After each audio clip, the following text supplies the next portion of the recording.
Oi, pessoal, tudo bem com vocês? Aqui é a professora Maria Clara.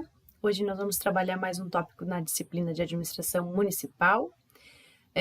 Estamos começando aqui vídeos e aulas de casa, né? Como a gente já conversou bastante, vocês estão cientes, nós vamos fazer um período aí de ensino não presencial e para isso nós professores estamos adaptando as nossas aulas para trabalhar tanto o modo síncrono, quando a gente vai poder conversar de pertinho, ter aulas em grupo aí, através das plataformas disponíveis, e também um outro momento que o aluno, né, vai assumir esse papel de buscar o conhecimento, se dedicar individualmente, né, e acessar esses conteúdos que a gente está preparando para vocês aí ao longo desses últimos dias.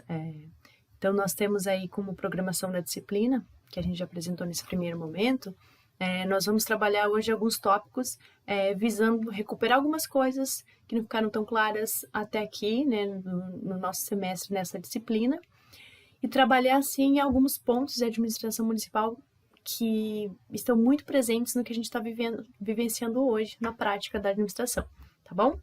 Então, o que eu pensei para a gente começar a trabalhar é uma questão que me chama muita atenção, acredito que é de vocês também, aí nesse período de pandemia e quarentena, que foi as definições sobre o que são serviços essenciais. E depois disso, a gente vai trabalhar outros dois tópicos que também fazem parte da disciplina, tratando da questão autonomia municipal. O que tem esses dois tópicos de interessante para esse momento? Um deles é muito importante, que é a questão das eleições. Quando é que vão acontecer, qual é o processo e como acontecem as eleições no caso da prefeitura municipal, né? Nos nossos municípios, a gente tem aí as eleições, todas acontecem ao mesmo tempo, né? Tanto para prefeito, vereadores em todas as cidades do país, mas em virtude do que está acontecendo na pandemia, isso também é uma questão em aberto. Então, temos essa questão. E para finalizar, também um último tópico que trata da autonomia municipal, que é sobre as situações que são muito, assim, raras, mas, enfim, são possíveis de acontecer, né? Mas realmente um caso de exceção, que são os casos de intervenção do Estado no município, ou seja, em quais situações, né, que são previstas em lei, são poucas, então a gente vai ver um pouquinho sobre isso, quais são elas, nesse terceiro passo aí das nossas aulas assíncronas de hoje, tá bom? Então a gente vai começar sobre o tema que eu comentei com vocês, que é serviços essenciais. Mas para falar de serviços essenciais, a gente vai retomar algumas coisinhas que a gente viu na disciplina, que são muito importantes, tá bom? A primeira delas é sobre a autonomia do município, né? Quando a gente está falando que um município ele pode fazer aqui na sua esfera local, nós estamos, na verdade, tratando de uma capacidade de gestão e numa complexidade de serviços muito grande, né? Assim, ser gestor do município é uma tarefa muito grande, né? Então, mas que você não faz sozinho, né? Então, até para a gente tirar um pouco essa visão de que o prefeito faz tudo, né? Não, é uma equipe, assim, realmente muito grande, que se faz através de muita coordenação, conversa, comunicação, são fatores muito importantes. Isso em situações normais de regularidade, né? Agora, vocês imaginem o que é fazer gestão do município numa situação de crise humanitária, ou um desastre, ou ainda uma situação como a pandemia. Então, a gente sabe que o desafio é bastante grande. O município, como a gente viu, recebeu a autonomia para gerir seus próprios serviços, se auto-organizar, escolher os seus representantes, né? Fazer toda a administração.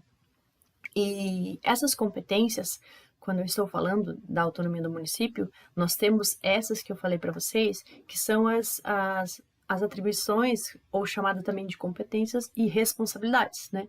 Porque o poder de fazer na administração pública é sempre um poder-dever. Então, a gente tem isso como início de conversa.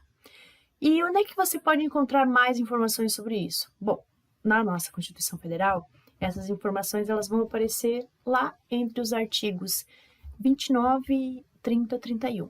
Esses artigos vão falar realmente sobre as questões de organização e como rege o município. Então, você tem aí o artigo 29, ele vai tratar basicamente sobre como o município ele é regido. Então, como que ele é organizado, configurado, né? Desde a criação da lei orgânica, a escolha dos representantes, como vai funcionar subsídios de vereadores e prefeitos, tem todas as regras no artigo 29. O artigo 30, ele já vai falar em detalhes de todas as competências do município, coisas que só competem ao município, que estão todas relacionadas a ele cuidar do que é do interesse local, né? Lembrando também do conceito de interesse local, que é aquilo que interessa aqui a nós, cidadãos, a quem vive aqui no município, que não quer dizer que é uma coisa exclusiva daqui, mas são aqueles fatores que predominam que sejam atendidos por uma gestão local, certo? Aí, além disso, a gente vai ter o artigo 31, que ele vai falar sobre um pouco sobre como que o município é fiscalizado, o papel da Câmara Legislativa para isso, os órgãos de suporte que também o ajudam para fazer isso. Esses 3 são os artigos básicos do município, tá? Mas o que o município pode fazer envolve um pouquinho mais que só essas competências que são exclusivas aqui da esfera local, né? Então, quando a gente vai analisar a relação entre União, Estados e municípios, a gente vai ver que existem entre eles algumas competências que são conhecidas como competências comuns do município. E essa foi uma grande questão que estava subjacente a essa discussão sobre os serviços essenciais, que a gente viu isso tão forte assim nessa época da pandemia, até isso repercutiu numa ADI que foi julgada pelo STF, então eu vou trazer um pouquinho desses dados mais recentes para vocês. Muito bem. A gente viu que tudo que os poderes que o município tem, bem como os poderes que a União tem, são poderes que são enumerados, ou seja, eles estão explicitamente definidos, que são poderes e atribuições que o município e a União têm. Já no lado do Estado, o que o Estado faz, né, são atribuições que não são da mesma maneira que União e Estado, elas são apenas aquelas residuais, né? Elas não foram enumeradas. São aquelas brechas, aqueles elementos que não está nem explicitamente determinado para o município e nem para a União. Lembrando também que quando a gente está falando de poderes, nós vamos ter esses poderes, os explícitos, e também os chamados poderes implícitos, ou seja, aqueles que estão implícitos nesses poderes que estão explícitos. Ah, professora, como assim? Quer dizer assim, se eu tenho a atribuição de recolher algum tipo de tributo, eu também vou ter uma atribuição implícita de determinar qual vai ser a taxa desse tributo. Então, ela é complementar àquela competência que foi explícita, aquele poder explícito, ok? Então, a gente tem essa divisão entre União, Estado, Distrito Federal e municípios. E, além disso, nós temos uma outra condição, que são aquelas competências chamadas comuns. Né? Em verdade, a gente vai olhar lá no artigo 23 e 24 da nossa Constituição, e nós vamos ver que elencados lá uma lista de elementos que são competências comuns entre União, Estado, Distrito Federal e municípios, e no artigo 24, as competências concorrentes também entre os 4 entes federativos, né?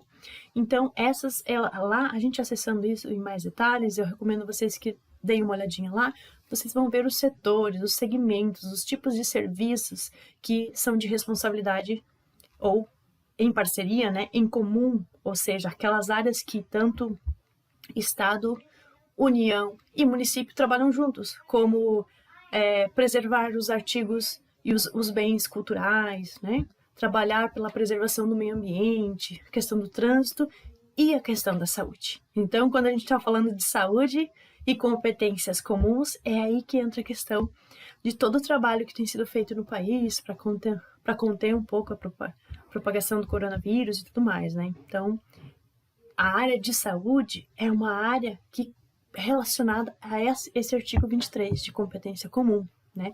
Então, se a gente for lá, a gente vai ver isso, tá bom, gente? Se não me engano, é o segundo parágrafo.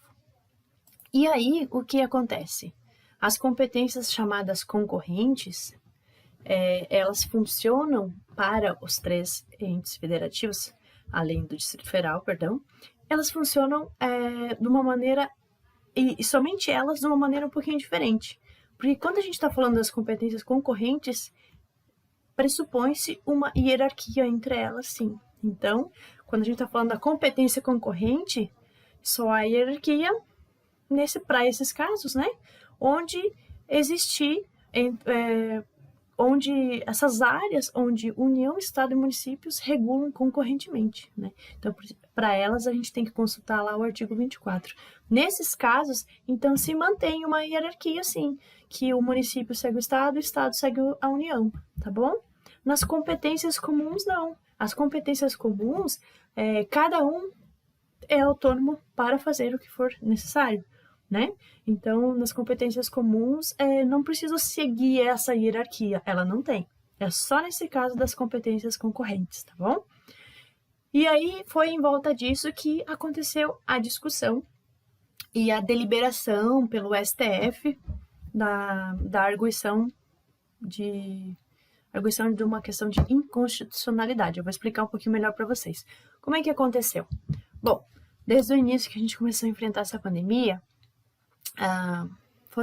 foi criada uma lei, a Lei 13.979 de 2020.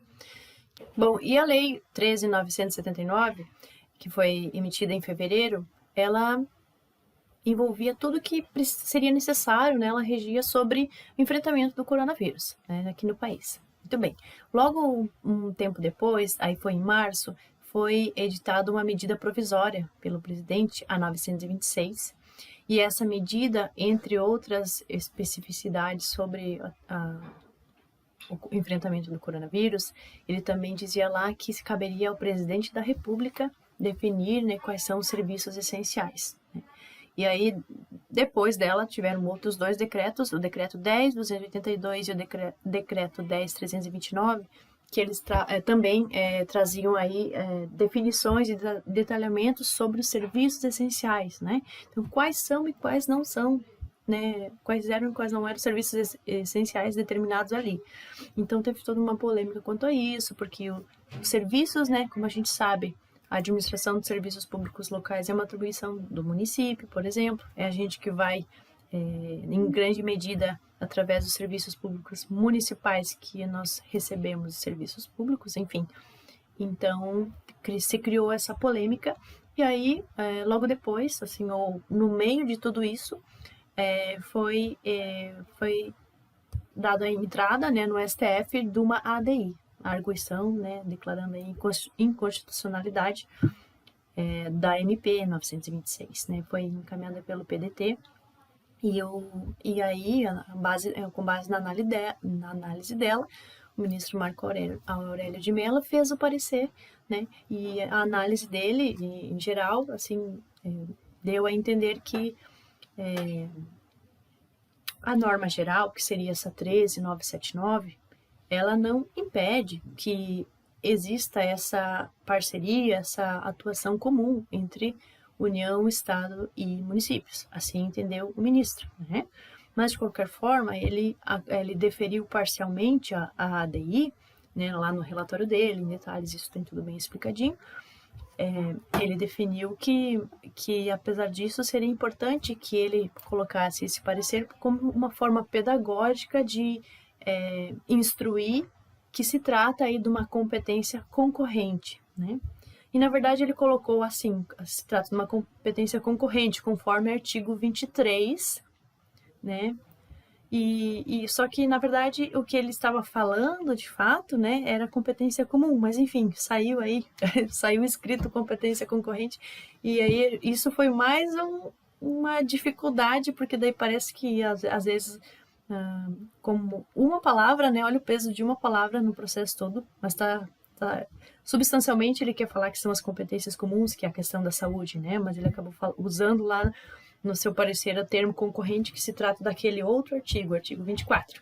Mas enfim, então ele deu esse parecer mais favorável, e aí ele teve que justificar também por que ele acolheu como não sendo inconstitucionalidade o fato de o presidente ter usado da MP, uma medida provisória, porque lá no parágrafo único do artigo 23 está discriminado que como vai funcionar esse trabalho cooperado entre os entes da federação teria que ser feito por lei complementar, né? E não foi nesse caso. Então ele justificou porque se trata de uma situação emergencial e crise internacional, né? Precisava tomar uma atitude rápida ali, então por isso ele passou, né? Então aí cabe a juristas, cabe pessoas aí entendidas a fundo em direito discutir essa questão, e realmente ela tem sido discutida, tem levantado questões polêmicas e sobre toda essa análise que não é fácil, né, gente? Mas enfim, feito isso, na prática o que a gente tem é que nós estamos de fato, União, estados e municípios atuando com base nas demandas locais, cada um adotando as medidas de restrição ou flexibilização conforme cada município, né? Porque isso é uma característica real, né? Que as demandas e as peculiaridades de cada região são muito diferentes, né? Cidades do sul e do norte, né? Cidades grandes e pequenas, né? Clima seco, clima frio, clima não sei o quê. Então, imagina, né? Não estamos falando de um problema de pandemia, então tudo isso, essas questões são variáveis, né? Elas entram aí nessa questão, né? Nesse problema. Então, realmente, como seria capaz a gente definir com melhor clareza o que são os serviços essenciais, né? Quem que tem a visão mais próxima do problema, vamos dizer assim, né? Então, a gente está falando aqui, na verdade, né? Eu estou levantando essas questões para falar para vocês de duas visões. Assim, uma visão que vê uma decisão mais centralizada, né? Que se baseia muito em estatística e monitoramento de uma gama muito grande de dados, e um tipo de decisão mais descentralizada, né, que está presente em cada município, em cada localidade, que também é válida e que ela agrega muito conhecimento nesse processo, né. Então, são meios que a gente deveria sempre trabalhar juntos, né, não separados. Por isso que as competências comuns são tão importantes, né, e não seria diferente a gente pensar em saúde, meio ambiente, questões de trânsito como competências comuns. Então, a gente tem isso, né, como cenário. A decisão, então, foi pelo parecer favorável à ADI, depois, na análise de todo o colegiado, a maioria votou por sim, e posições diferentes, talvez foi só do ministro Fachin, que ele se preocupava bastante com a questão de não acontecer uma sobreposição de poderes, e, de fato, essa preocupação está ligada com a harmonia entre os poderes em dois sentidos, né? Primeiro, no sentido entre executivo, legislativo e judiciário, a harmonia entre esses três poderes, mas também entre União, estados e municípios. Então, ele está analisando, né, vai sempre olhar para essas duas formas de equilíbrio entre os poderes, tá bom, gente? E aí, o que eu gostaria de lançar para vocês como discussão, reflexão, é que a gente pensasse um pouquinho sobre os serviços essenciais, então, né, que a gente viu como é diferente, talvez, as demandas que a gente tem para enfrentar em Florianópolis, em Águas Mornas, em Joinville, em Chapecó, né, são cidades, assim, totalmente diferentes e elas estão em momentos diferentes, né, nesse enfrentamento da pandemia. E, apesar disso, agora os nossos problemas, que a gente, nesse momento gradativo de retomada e de flexibilização das atividades, a gente percebe quanto é importante a coordenação e um trabalho conjunto dos municípios, porque pode acontecer que o que vale para um e para outro não conversem, né? Então, por exemplo, a gente viu semana passada sobre o transporte público e já começou a surtir problemas aí devido a essa diferença, né, entre como as coisas são implementadas aqui e lá, ali, enfim. Então a gente começa a ver que essa articulação entre os municípios também é muito importante para enfrentamento de um problema como esse que não tem, assim, fronteiras, ele se irradia porque depende muito do aspecto humano e tudo mais, né. Então seria isso, e a minha proposta é que a gente pensasse em duas questões relacionadas, então, aos serviços públicos municipais, né? A gente trabalhar a questão do que é serviço essencial, né?